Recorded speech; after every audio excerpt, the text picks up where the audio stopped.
Berangkatlah dari Bandung jam 12 malam dengan sebuah kendaraan Kijang. Yang pegang sendiri sebelah kanan saya adalah Dr. Cornelis. Selama hidup saya memegang agama Nasrani, saya belum pernah mendengarkan adzan subuh. Adzan duhur, asar, maghrib, dan isya saya tahu. Kalau adzan subuh, kuping saya belum pernah mendengarkan. Karena saya belum pernah bangun sesubuh itu. Begitu nyampe di Jakarta di kampung Prapanca, bertepatan dengan berkumandangnya adzan subuh.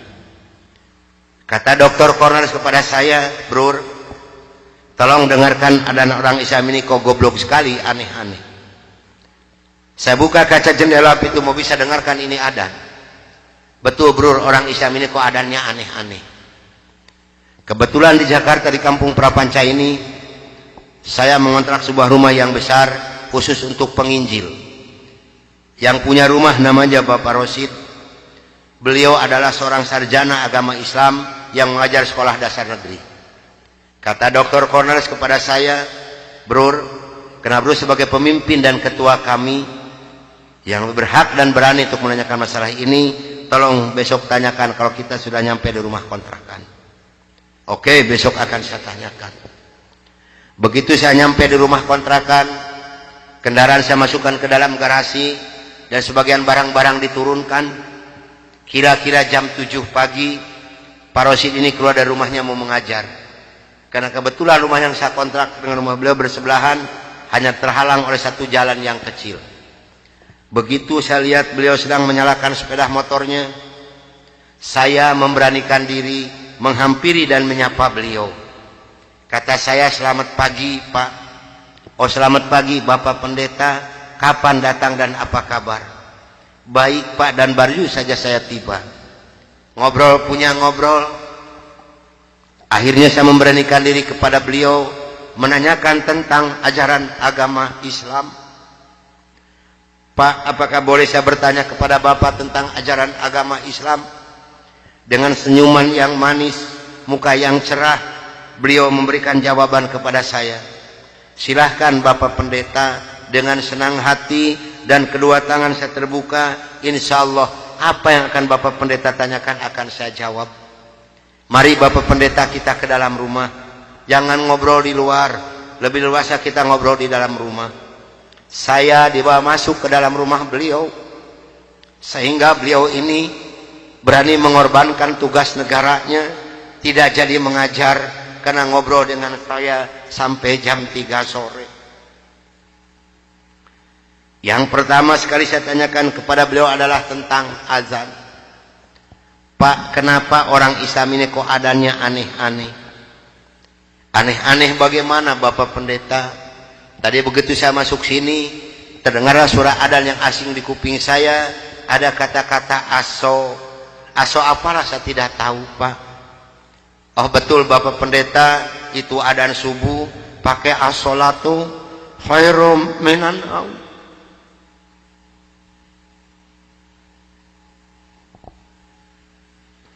Apa artinya Pak? Beliau memberikan jawaban kepada saya, lebih baik sholat daripada.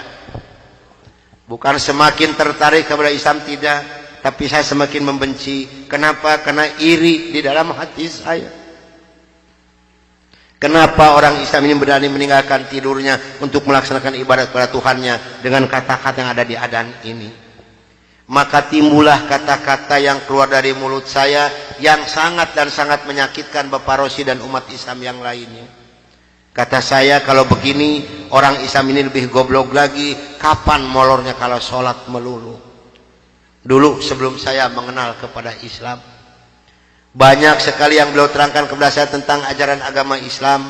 Dan akhirnya beliau memberikan satu Al-Quran dengan terjemah produksi Departemen Agama.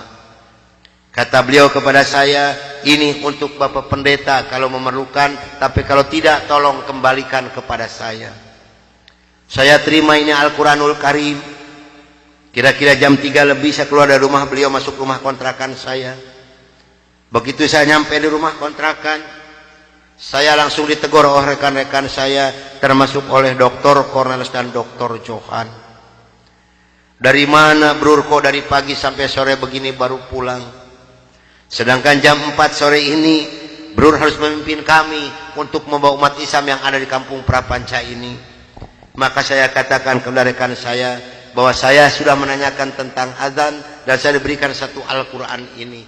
Ini ditertawakan semua oleh rekan saya.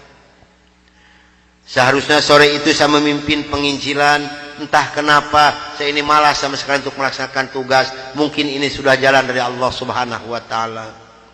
Maka saya punya tugas, saya serahkan kepada Dr. Cornelius dan Dr. Johan.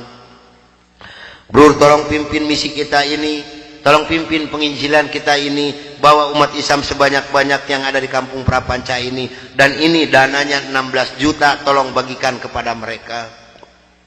Pakaian, beras, indomie, susu, gula pasir, dan kebutuhan hidup sehari-hari yang sudah tersedia di dalam kendaraan. Silahkan bro, bagikan, harus tepat pada sasaran. Berangkatlah rekan saya 14 ini menjajakan agama door to door dengan bermodalkan uang 16 juta, pakaian dan kebutuhan hidup sehari-hari. Saya hanya di rumah sendiri sambil melihat-lihat luarnya Al-Quran karena saya belum hafal huruf Arab, yang saya baca hanya terjemahnya saja. Begitu saya akan membuka Al-Quran, terlebih dahulu saya berdoa dulu pada Tuhan saya yang saya yakini dulu. Bapa di dalam surga, dalam nama Tuhan Yesus Kristus, saya datang di bawah kakimu Tuhan. Saya mohon petunjuk dan pertolongan daripadamu Tuhan. Tolong celikan mata hati saya dan bukakan mulut saya. Tolong celikan mata penglihatan saya dan bukakan alat pendengaran saya. Saya akan membaca kitabnya orang-orang kafir. Tapi semakin saya berdoa pada Tuhan saya,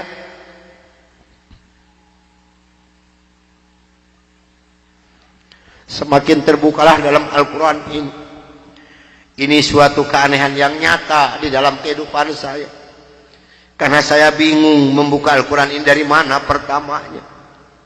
Begitu saya membuka Al-Quran langsung surat Ali Imran. Di dalam surat Ali Imran ini timbul kembali keanehan yang kedua di dalam benak saya. Kenapa dalam surat Ali Imran ini kok hanya 2 ayat yang diberi tanda merah, yang lain tidak ada?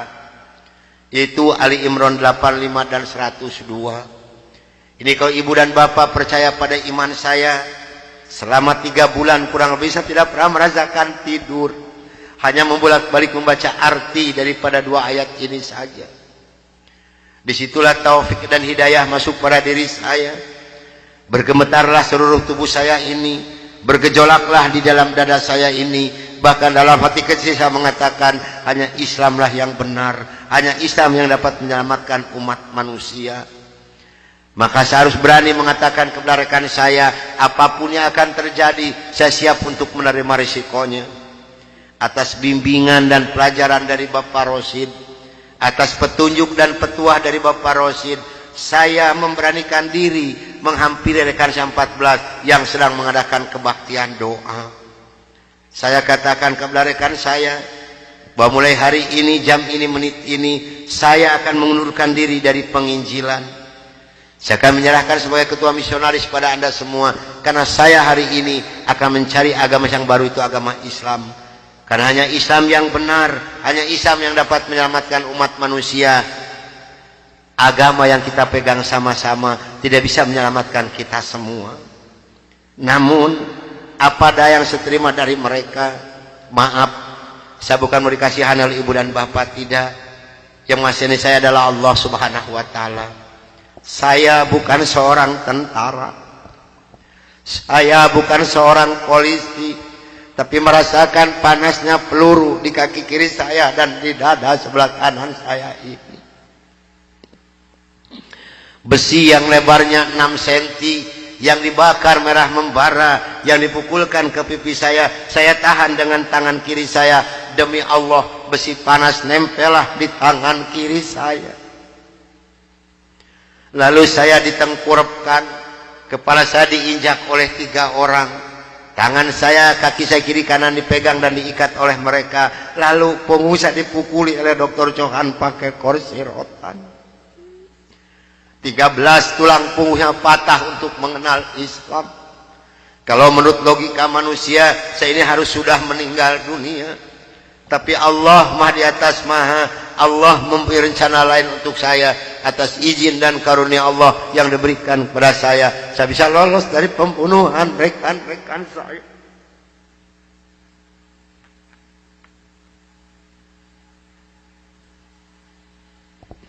Sambil merasakan panasnya di kaki kiri saya dan di dada sebelah kanan saya, pedihnya di tangan saya, ngilunya di punggung saya loncat keluar dari rumah sambil berteriak mengucapkan La ilaha illallah Muhammadur Rasulullah.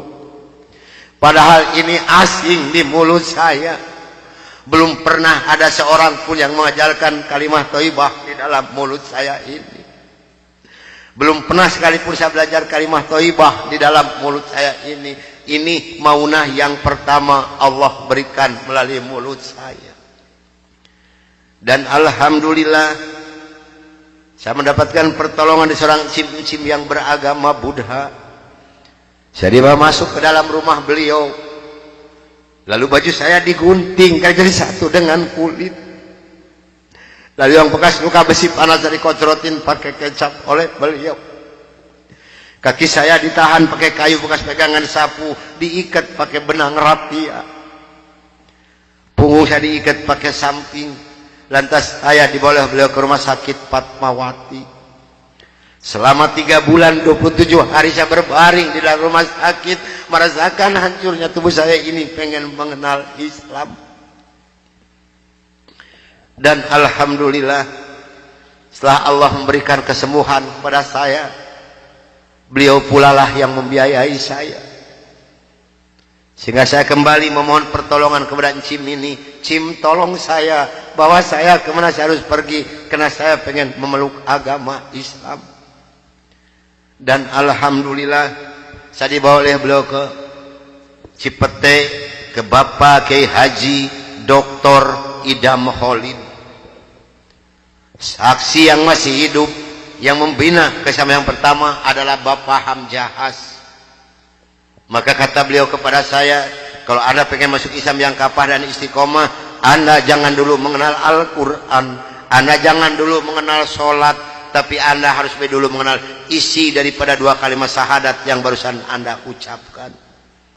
Alhamdulillah selama 3 bulan kurang lebih saya dibina oleh beliau untuk mengartikan isi daripada 2 kalimat syahadat. Barulah saya marifatullah. Disinilah nikmatnya iman dan nikmatnya ibadah yang saya rasakan sampai detik ini. Lalu saya suruh pulang dulu oleh beliau, karena saya masih mempunyai keluarga, itu anak dan istri. Ternyata keluarga saya telah mendapatkan laporan dari Kansa 14 dan dari Dewan Gereja Indonesia bahwa saya telah murtad masuk agama Islam. Begitu saya nyampe di rumah saya lihat dengan mata kepala saya sendiri, pakaian saya, ijazah saya, semua dibakar oleh putri-putri saya dan istri saya di hadapan mata saya. Dan alhamdulillah saya diselamatkan dari maut yang kedua oleh Allah Subhanahu wa ta'ala. Begitu putri-putri saya menyiramkan minyak kelapa panas ke muka saya masih diselamatkan oleh Allah. Minyak kelapanya tumpah di punggung saya. Ini adalah darah daging saya sendiri yang menganiaya saya, bukan orang lain. Lalu kepala saya dilempar pakai copet, dipukuli pakai setikasti, sampai saya diusir caci maki dengan kata-kata yang sangat keji yang keluar dari mulut darah daging saya sendiri. Nyah, engkau di hadapanku anjing, setan, babi, iblis, jangan menginjak rumah ini, haram rumah ini kau diinjak oleh setan dan iblis macam kau. Ini adalah darah daging saya sendiri, bukan orang lain. Dan alhamdulillah begitu saya meninggalkan rumah tangga saya, hanya pakai pakaian satu setel yang nempel di badan saya yang penuh dengan minyak kelapa panas. Harta kekayaan berlimpah luah demi Allah tidak saya bawa serupiah pun, karena saya pengen masuk Islam yang kafah dan istiqomah. Saya harus samina wa atona. Jangankan harta kekayaan yang berlimpah luah, putri-putri saya pun yang 3 saya putuskan. Mulai detik ini Anda bukan darah daging saya bukan bapak Anda, dan Anda bukan putri-putri saya. Titik sampai di sini. Jangan ada lagi pertalian darah antara Anda dengan saya. Kenapa saya putuskan kepada putri-putri saya yang 3? Karena saya takut besok atau lusa saya meninggal dunia, bagaimana tanggung jawab saya di hadapan Allah Subhanahu wa taala. Maka alhamdulillah sudah hampir 22 tahun lebih ini saya belum pernah dipertemukan dengan batang hidungnya. Namun alhamdulillah, biarpun putri-putri saya tidak yang ikut satupun, Allah telah memberikan kebahagiaan kepada saya pada saat sekarang ini. Kebahagiaan yang Allah berikan kepada saya tidak bisa ditukar dengan sesuatu apapun yang ada di dunia ini. Sekalipun emas berlian sebesar gunung tidak mungkin bisa menukarkan kebahagiaan yang Allah berikan kepada saya. Kenapa?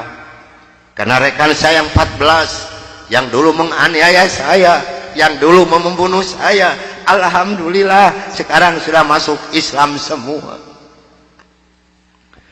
Sekarang sedang jihad fisabilillah, sedang membela agama Allah, yaitu syiar agama Islam di daerah-daerah Nasrani. Itu yang pertama di Papua Barat di Manokwari, yang kedua di NTT Kampung Kalabai Kabupaten Alor, yang ketiga di Kalimantan Tengah di Sampit. Saya mohon bantuan doa dari ibu dan bapak yang hadir malam ini agar saya dan rekan saya diberikan kekuatan oleh Allah Subhanahu wa taala. Kalau ibu dan bapak pengen tahu dakwah Islam dari Nasrani, demi Allah ini tantangannya adalah nyawa. Saya pun di Manokwari sedang menanak nasi, Pak, Bu. Kalau Allah sudah mengizinkan saya harus meninggal, saya dipanah, ini kenal kemaluan saya. Allah belum menghendaki saya untuk meninggal, hanya 3 cm jaraknya ini panah. Sedangkan panah di Manokwari demi Allah bukan 1,20 meter panjangnya, tapi 1,60 meter panjangnya. Ujungnya sudah pakai racun. Ini perjuangan membela agama Allah darah Nasrani. Alhamdulillah perkembangan Islam di daerah Manokwari. Pada Manokwari ini akan dijadikan kota Injil. Kalau Manokwari sudah jadi kota Injil, yang pertama tidak boleh ada adzan berkumandang, tidak boleh mendirikan masjid, tidak boleh ada perempuan yang berjilbab. Alhamdulillah di sana ada 297 orang yang masuk agama Islam, termasuk orang yang memanah saya. Kemarin tanggal 17 Desember saya baru selesai membuat masjid. Dari mana biayanya? Dari hasil pengajian saya.